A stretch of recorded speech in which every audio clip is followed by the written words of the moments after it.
मेरी जा रही है?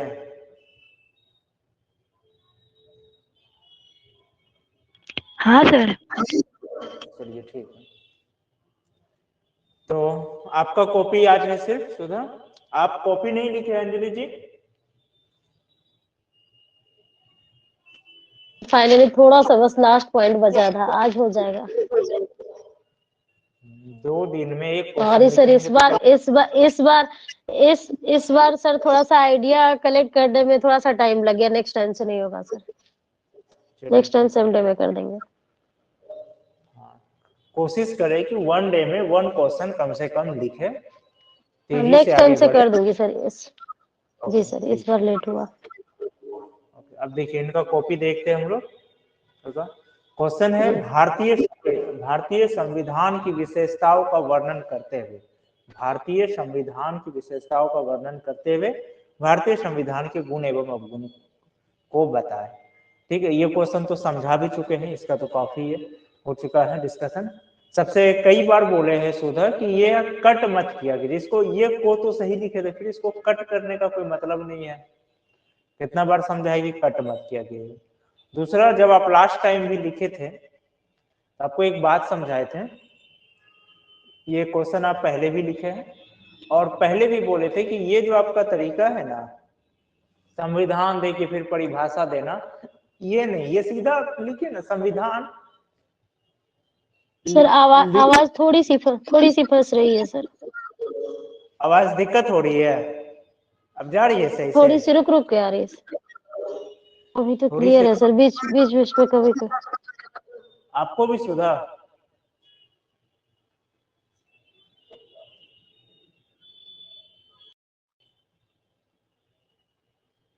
वहाँ का अब जा रही है सही से आवाज? अभी ठीक है सर। चलिए ठीक है। तो उस समय भी समझाए थे कि इस प्रोसेस से लिखने का जरूरत नहीं, इस तरह से जो आप लोग लिखते हैं ये संविधान दे के लिए, सब कोई बच्चे वाला कॉपी नहीं है ना, तो सीधा लिख देते संविधान किसी देश का। ठीक है, किसी देश का क्या होता है, मौलिक कानून। संविधान कानून वही है, दस्तावेज कह सकते, कानून तो वही होगी, वही बात तो वही होगी। आप हिंदी को ना लिख करके उर्दू शब्द ले आए, एक ही चीज हो गया। बात समझे? तो संविधान किसी देश का क्या होता है, ये मौलिक लिखित, और एक शब्द और लिखे, जरूरी नहीं है ना, लिखित या अलिखित, लिखित या मौखिक।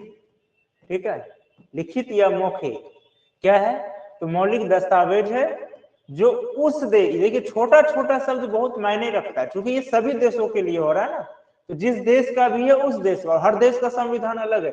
छोटा छोटा जो शब्द होगा वो आपका आंसर राइटिंग को, मीनिंग को गलत कर देगा, छोटा छोटा शब्द। तो ये क्या क्या है यहाँ होगा, जो उस देश का शासन, क्या संचालन, शासन संचालन, यही से बोल रहा हूँ, छोटा छोटा पॉइंट बहुत मायने रखता है। शासन संचालन करने तथा कार्य के निर्धारण मदद करता है। ठीक है, ये कार्य वाला तो कोई बात था नहीं। और एक पॉइंट आप जैसे कि, चलिए ठीक है, फिर आप देखिए वही चीज घुमा के लिख रहे हैं, संविधान एक महत्वपूर्ण दस्तावेज है, तो बातों को आप एक ही चीज को देखिए तब घुमा के लिख रहे हैं, यही चीज करें प्रस्तुतिकरण पे। ये चीज आपको यहाँ देना था, ये महत्वपूर्ण दस्तावेज ये यहाँ पे करना था, यहाँ पर, फिर आप दोबारा ले आए। ठीक है, जो किसी राज्य या संगठन के शासन के लिए आधार पर, मतलब एक ही बात को आप घुमा के दे रहे, ये उस राज्य या संगठन के लोगों के अधिकारों और स्वतंत्रता की रक्षा करता है। तो एक ही चीज को घुमाकर करते हैं। अब एक मेन पॉइंट को आप छोड़ ही दिए, जो कि हम कई बार, ये वो पॉइंट हम एक बार नहीं कई बार चर्चा किया। संविधान क्या करता है, उस देश के शासन का जो 3 प्रमुख स्तंभ है, शासन के 3 प्रमुख स्तंभ पर, कार्यपालिका, विधायिका, कार्यपालिका, न्यायपालिका, ठीक है, लेजिस्लेचर, एग्जीक्यूटिव एंड जुडिशरी, इन सब का क्या करता है, इनके शक्तियों का सीमांकन करता है, दायित्वों का निर्धारण करता है। वो आप छोड़ दिए, ये एक इंपॉर्टेंट पॉइंट था जो कि छोड़ दिए। अब फिर ये जैसे आप दे रहे संविधान का निर्माण, तो संविधान का जो निर्माण पर आप ये पॉइंट दे रहे हैं, संविधान सभा के निर्माण का प्रस्ताव सर्वप्रथम वर्ष 1934 में एमएन राय ने दिया, कैबिनेट मिशन। ये जबकि ये आपका जो पॉइंट है ना, ये अधूरा पॉइंट हो गया, इस पर विवाद है। 1895 में कई बुक के अनुसार बाल गंगाधर तिलक ने सर पर जो है वो संविधान सभा का मांग किया था और ये कहा था भारतीयों का संविधान भारतीयों का है। 1922 में गांधी जी भी दिए थे, ठीक है। उसके बाद जो नेहरू, मोतीलाल नेहरू की जो पार्टी थी, कौन सी पार्टी, स्वराज पार्टी, वो भी इसका मांग किया था। कांग्रेस सभा में पहली बार एम.एन. रॉय, मानवेंद्र नाथ राय, ठीक है, ये पहले व्यक्ति है भारतीय है जो इंटरनेशनल जो कम्युनिस्ट सभा होते हैं उसमें शामिल हुए थे। ये क्वेश्चन बीपीएससी में आते हैं। एम.एन. रॉय, मानवेंद्र नाथ राय, इनका पूरा नाम है, एक ही व्यक्ति है, कंफ्यूज कभी मत होइएगा। तो मानवेंद्र नाथ राय जो है ये पहले व्यक्ति, इन्होंने जो है कांग्रेस सभा में पहली बार ये संविधान सभा का राय दिया था। ऐसा नहीं है कि ये पहली ही बात है, इससे पहले भी खुद गांधी जी दे चुके हैं। ये कांग्रेस सभा की बात हो रही है, ठीक है। कैबिनेट मिशन के योजना द्वारा नवंबर, इसलिए देखिए ये सब फैक्ट इसलिए देने से बचने बोले थे हम, वो बोले भी थे तो सिंपल में चलना है, किस समिति ने दिया और कब बना, कब शुरू हुआ, कब अंत हुआ, ये सब सिंपल में। आप जितना ज्यादा किसी विषय पर डीप में जाने की कोशिश करेंगे ना, आपका फंसने का, आपका गलती निकलने का चांसेस उतना ज्यादा बढ़ेगा। अब इतना देने का कोई जरूरत है, इसके निर्माण में 2 वर्ष 11 माह और 18 दिन का समय। आप पढ़े, देखिए आप बार बार कहते हैं, आप जब आंसर राइटिंग करते हैं तो ये चीज दिमाग में बैठ करके एकदम दिमाग में इसको सेट कीजिए कि आप मेंस का एग्जाम दे रहे हैं। पढ़ते वक्त आप फैक्ट्स को पढ़े, पीटी के लिए उसको अलग से किसी एक कॉपी में नोट कर लिए, जैसे संविधान पर हम लोग अब आंसर राइटिंग कर लिए, उसके लिए फैक्ट जमा कर रहे हैं। तो जो कुछ ऐसे फैक्ट है जो हमको लग रहा है कि नहीं पीटी के लिए इंपॉर्टेंट है लेकिन मेंस में लिखना जरूरी नहीं है, तो उसी समय क्या कि एक अलग कॉपी में, एक कॉपी अलग से रखे और वहां पर नोट कर लिए। चलो जब हम पीटी के लिए इसको रिवीजन करते रहेंगे, लेकिन जरूरी नहीं कि हम सारा चीज लिखे। तो ये पॉइंट आपको लिखने का कोई जरूरत नहीं। इसके निर्माण में 2 वर्ष 11 माह 18, ये सब आप क्या कर रहे हैं, शब्दों का संख्या मुक्त में शब्दों का बोझ को बढ़ा रहे, ये सबको लिखने की जरूरत नहीं था। यहाँ पे बनकर तैयार हुआ, ठीक है, या फिर इसके जगह आप बनकर तैयार हुआ के जगह शब्द का प्रयोग करते 26 नवंबर 1949 को भारत का संविधान अधिनियमित, अंगीकृत, पूर्ण रूप से क्या हुआ था, अंगीकृत हुआ, अधिनियमित हुआ और आत्मर्पित हुआ, जो कि 26 जनवरी 1950 से पूरे देश में पूर्ण रूप से राष्ट्र लागू किया गया। तो 26 नवंबर को तो कुछ भाग लागू हुआ था, ठीक है। इस तरीके से देखिए शब्दों का खेल होता है आंसर राइटिंग, और यही सब शब्द क्या करता है, आपके आंसर को स्ट्रॉन्ग करता। तो ये शब्द का प्रयोग करते तो आपका अभी आंसर और ज्यादा मजबूत होता। अब हम लोग आगे चलते हैं, भारतीय संविधान के गुण, ठीक है। निर्मित संविधान होना, हम लास्ट टाइम भी बोले थे कि एक क्लाउड चार्ट, जैसे नीरज के कॉपी को जब हम कर रहे थे एनालाइज, तो उसमें बताए थे और खुद हम क्लास के दौरान भी बताए थे। आवाज जा रही है ना? एक क्लाउड चार्ट के माध्यम से, जैसे संविधान के गुण, ठीक है, इस तरीके से देखिए, अगर वो यहाँ पर आपका ये सारा गुण लिखा रहता है, ये सब मेन पॉइंट, तो हम यहीं से समझ जाते कि आप क्या कहना चाह रहे हैं। फिर मेरा ध्यान इस पे आपका कम जाता, इंप्रेशन यही बन जाता। आवाज जा रही है ना मेरी? हेलो, मेरी आवाज जा रही है?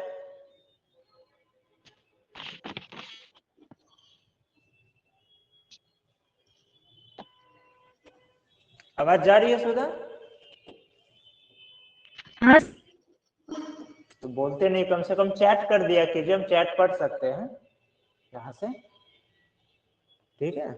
तो यहाँ पर अगर आप क्लाउड चैट के माध्यम से ये सारे पॉइंट्स जो आप गुण में ये जो इंपॉर्टेंट पॉइंट्स आप यहाँ लिख दिए होते, तो आपका एक यहीं पर कॉपी चेक करने वाला समझ गया कि आप क्या कहना चाहते थे। यहीं पर क्या हुआ, इंप्रेशन बन गया, यहाँ पर ही आपसे कॉपी चेक करने वाला इंप्रेस हो गया। अब इतना लंबा देखिए हम तो पढ़ नहीं लेंगे, लेकिन जो वहां चेक करते हैं तो उनको बोरिंग लगेगा, ठीक है। तो चलिए हम तो पढ़ेंगे ही, निर्मित संविधान होना। भारत का संविधान एक निर्मित संविधान है। यह संविधान सभा के सदस्यों के द्वारा बनाया गया है, इसलिए इसमें अप्रत्यक्ष रूप से जनता भी शामिल है। ऐसा तो हम नहीं समझाए थे। भारत के संविधान निर्मित संविधान है, अर्थात इसका निर्माण संविधान सभा द्वारा बनाया गया, जिसमें अप्रत्यक्ष रूप से जनता द्वारा प्रतिनिधि, जनता द्वारा चुने गए प्रतिनिधि भी शामिल थे, एवं यानी जनता द्वारा चुने गए प्रतिनिधियों से निर्मित हुआ, एवं इनके साथ साथ आम जनों को भी, आम जनों एवं पत्रकारों को भी संविधान सभा में क्या था, शामिल होने का, संविधान सभा में उनको शामिल होने का, उनको क्या कहते हैं उसको, जो है संविधान सभा में शामिल होने के साथ साथ उनको आप कह सकते हैं कि उनको अपनी राय देने का, वाद विवाद में अपनी राय देने का, वाद विवाद करने का भी अधिकार था। ये चीज हम समझाए थे, ना कि हम ऐसे बोले थे कि नहीं इस तरह से आपको सिर्फ अप्रत्यक्ष रूप से जनता भी शामिल है। चलिए ठीक है, कोई बात नहीं, प्रयास अच्छा है। प्रस्तावना, भारतीय संविधान में प्रस्तावना का उन मुख्य उद्देश्यों को निर्धारित करना जिन्हें संविधान प्राप्त करना चाहता है। प्रस्तावना संविधान का दिशा एवं उद्देश्य देता है। लगभग ठीक ठाक पॉइंट है, ठीक है। सिर्फ स्रोत भी है ना, सिर्फ संविधान का स्रोत, मुख्य तत्व एवं उद्देश्य सबको वो करता है ना, सिर्फ उद्देश्य को ही नहीं करता है, ठीक है। और एक चीज कम शब्दों में ये क्या करता है, कम शब्दों में ये ज्यादा से ज्यादा व्याख्या कर देता है। कम शब्दों में ये ज्यादा से ज्यादा मतलब संपूर्ण जो कम शब्दों में संविधान के स्रोत, उनके मुख्य तत्व एवं उद्देश्यों को क्या करता है, वो परिभाषित कर देता है। यहाँ पर ये पॉइंट था, इसलिए प्रस्तावना को संविधान का क्या कहा जाता है। देखिए दो नाउन एक साथ आया, तो इसको यहाँ पर एक इस तरह से करेंगे ना, तो प्रस्तावना को, संविधान को आत्मा या कुंजी कहा जाता है, नम्रता या एवं और। अब सीधे हम बोले थे स्टेप बाय स्टेप चलना, लेकिन आप सीधे पहुंच गए संशोधन में। हम बोले थे ना इसके बाद भाग 1 में चलिए, भाग 2 में चलिए, आप सीधे पहुंचे, ठीक है। फिर देखिए यही चीज आप फिर दोबारा आ गए, संविधान का स्वरूप स्पष्ट होना, यानी एक बार आप प्रस्तावना के बारे में लिख चुके हैं, फिर आप दोबारा प्रस्तावना के बारे में लिख रहे हैं। ये चीज आप जब प्रस्तावना वाला पॉइंट दिए तो वही कर देते कि भारत प्रस्तावना जो है संविधान के स्वरूप को स्पष्ट करिए, तो वहीं पर हो चुका था। अब प्रस्तावना में ही एक यहीं पर आपको कर देना था ना, यहीं पर ना, ये प्रस्तावना संविधान के स्वरूप और उद्देश्यों को स्पष्ट कर देती है। इसी में आंसर, यही देखिए, यही समय क्या होता है, मार्क्स कटता है, यहीं पर क्या हो जाता है, मार्क्स एक ही चीज को आप दोबारा कर रहे हैं। उसके बाद नागरिकता भाग 1 भाग 2 नहीं, जबकि हम बोले थे स्टेप बाय चले, तो स्टेप बाय अगर चले तो पहले क्या है, संसद, पहले मौलिक अधिकार है, फिर है संसदीय रूप। चलिए ठीक है,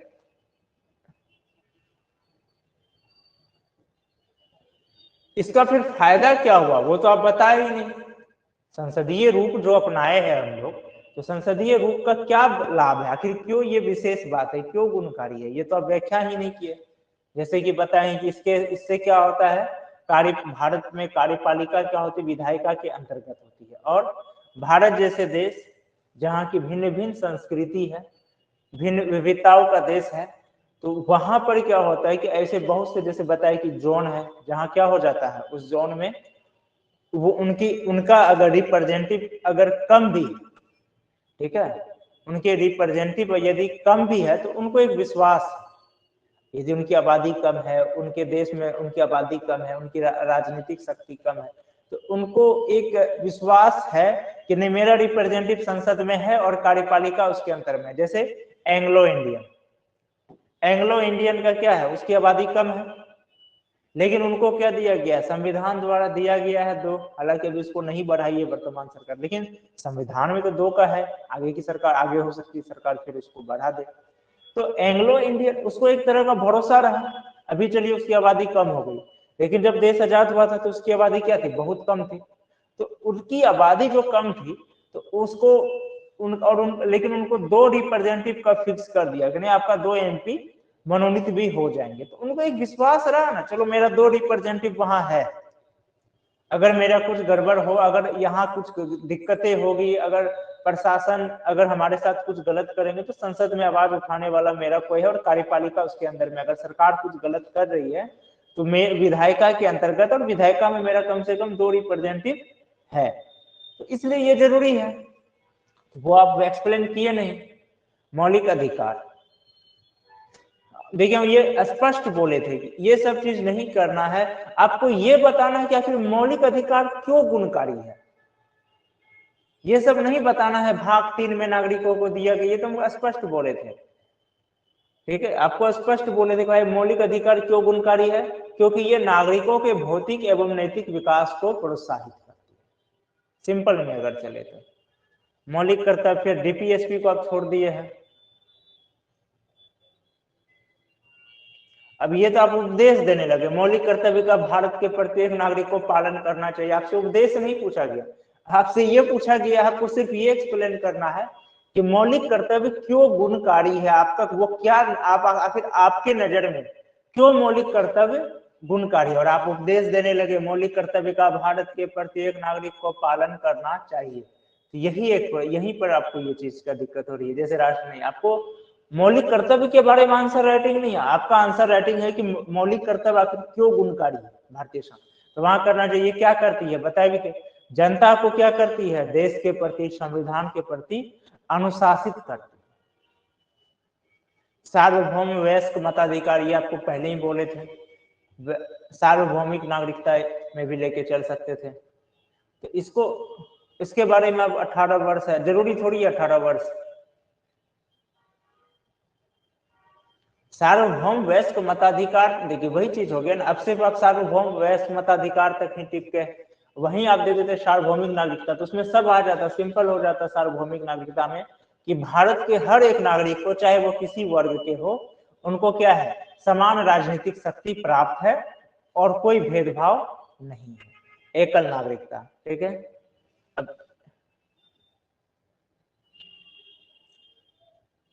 ये मतलब चाहे चाहे शब्द क्या है, चाहे वो, ये चाहे वो का क्या हो रहा है यहाँ, सिंपल था भारत के सभी नागरिकों को भारत में एकल नागरिकता की व्यवस्था है, जो देश की अखंडता एवं एकता के लिए क्या हो जाता है, वो सुदृढ़ करती है एवं बंधुत्व की भावना को बढ़ाती है।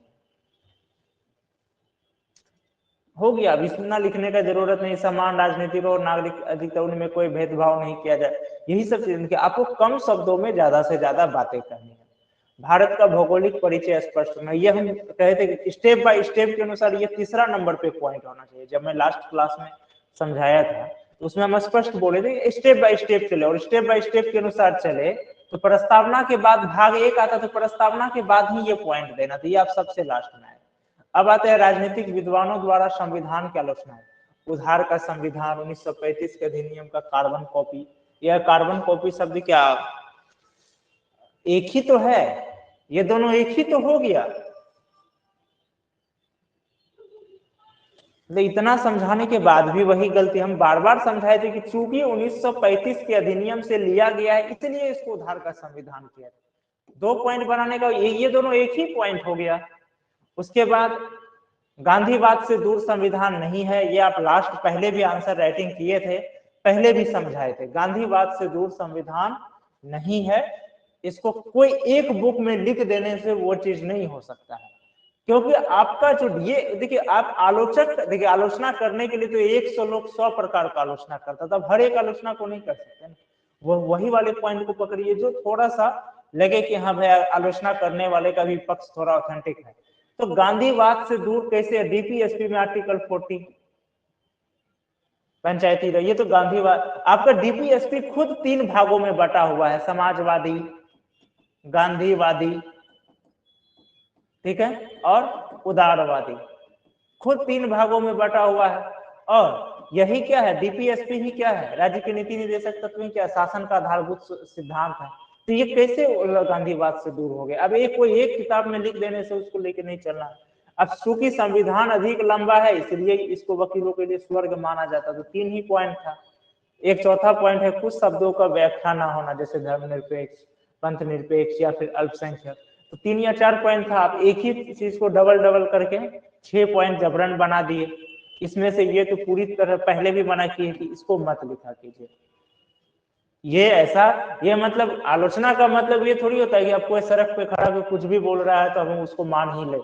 आलोचना को भी उसी को हमें संदर्भ में लेना जो थोड़ा सा लगे कि हाँ ऑथेंटिक है, अगले का भी पक्ष कहीं ना कहीं जाकर के, भले उसका आलोचना का उसका रीजन कुछ और हो। जैसे हम बताए कि भाई आपका जैसे कुछ शब्दों का व्याख्या ना होना, तो उसमें बता चुके वो व्याख्या इसलिए नहीं किया क्योंकि संविधान बनाने वाले चाहे, जो संविधान बना रहे थे वो चाहे कि भाई हमारा जो संविधान है, जो कुछ शब्दों का जो व्याख्या है वो क्या कहो, उसकी व्याख्या जब संसद द्वारा प्रतिनिधि आए, जब संसद द्वारा चुने गए प्रतिनिधि आए वो लोग करे या आगे चल के न्यायालय द्वारा हो, तो उनको वो आगे नहीं किया गया, वो प्रतिनिधि नहीं किए, न्यायालय में वो नहीं हुआ, तो इनमें संविधान बनाने वालों की गलती नहीं है। इसमें जो संविधान बनाए उनकी गलती नहीं है, गलती उनकी भी है जिनको हम लोग चुनकर भेजे। तो ये सब पॉइंट इसलिए पॉइंट में ऐसा दीजिए जो हम उसको भी आलोचना में डाल दिए, ऐसा नहीं। आपको एक राइटर मान के चलिए अपना बुक में इसको डाल दिया तो ये तो देख सकते हैं कि कहीं है ही नहीं। अब जरूरी, अब देखिए अब सब कुछ अगर गांधी जी के ही सोच के अनुसार हो तो फिर संविधान सभा बनाने की क्या जरूरत है, उन्हीं से लिखवा लेते। लेकिन हमारे देश के संविधान में गांधीवाद है, डीपीएसपी में ही निहित है। तो समझ गए सुधा आपकी कितनी गलतियां रही। सबसे पहला आपकी गलतियों को अगर देखें, भूमिका पूरक आपका काफी वीक रहा, ठीक है। मुख्य भाग में आप बैलेंस, कहीं कहीं आप सही गए, कहीं गड़बड़ा गए, ठीक है। इसको 50-50 कह सकते हैं। ये भूमिका आपका 25% स्ट्रांग रहा, मुख्य भाग आपका 50-50 कह सकते हैं। कहीं कहीं तो आप अच्छे से व्याख्या किए क्यों गुणकारी है, कहीं फिर वही वाली गलती के सिर्फ लिख दिया है। उसके बाद आपका आलोचना वाला पक्ष भी, ये भी आपका 25 स्ट्रांग रहा, ठीक है। और निष्कर्ष जो है, अगर निष्कर्ष में अभी तक देखे नहीं है, मजबूत बनाता, ये मजबूता शब्द कहां से आ गया है, मजबूत ना बनाता है, ये मजबूता शब्द कहां से आ गया है, कार्यपालिका को मजबूता बनाता है।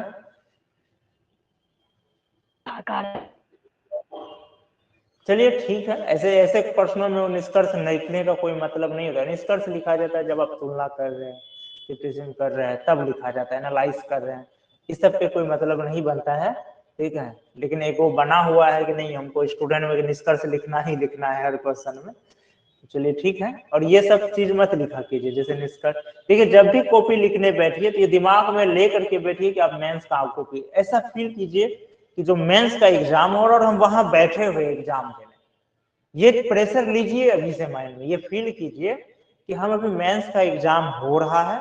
आवाज जा रही है ना सही से मेरी? हाँ सर।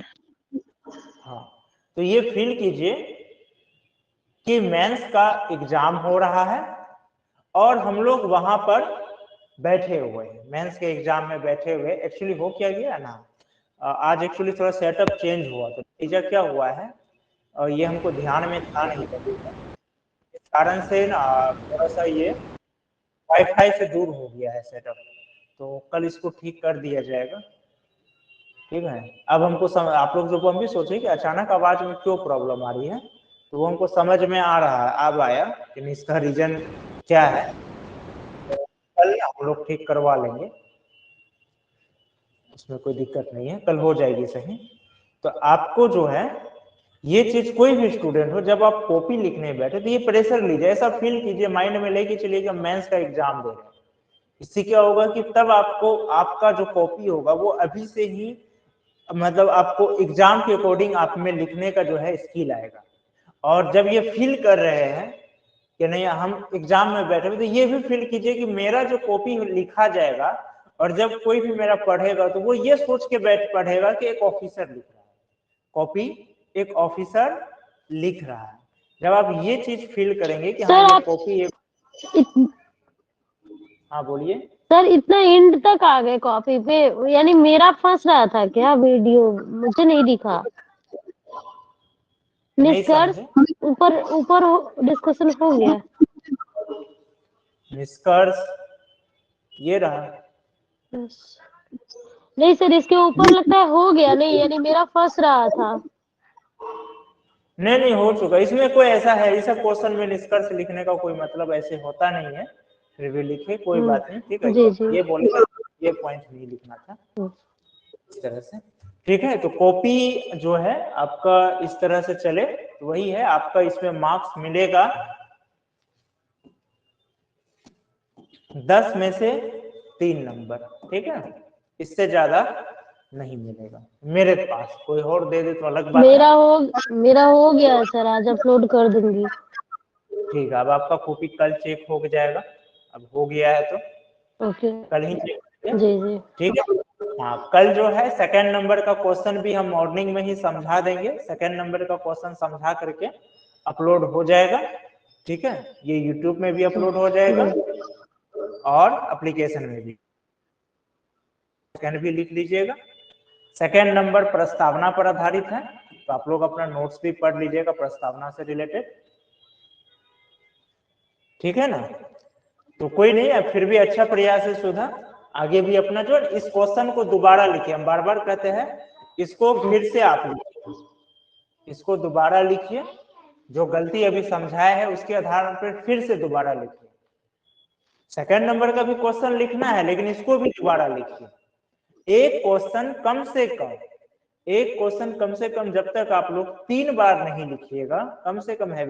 देखिए 100 क्वेश्चन है ना, आप कोई स्टूडेंट है कि 500 क्वेश्चन का प्रैक्टिस कर लिया, ठीक है, लेकिन आप 500 क्वेश्चन की जगह 100 ही क्वेश्चन का प्रैक्टिस कीजिए, लेकिन वो 100 क्वेश्चन को 5-5 बार लिखिए, वो ज्यादा परफेक्ट है। बात समझे? 500 क्वेश्चन को प्रयास करने की जगह कि आप 100 ही क्वेश्चन को 5-5 बार लिखिए, वो आपको ज्यादा फायदा देगा, समझे ना। तो ठीक है, फिर आप लोग जो है आप लोग इसमें दोबारा से फिर से लिखिए, उसमें कोई दिक्कत नहीं है, गलतियां होगी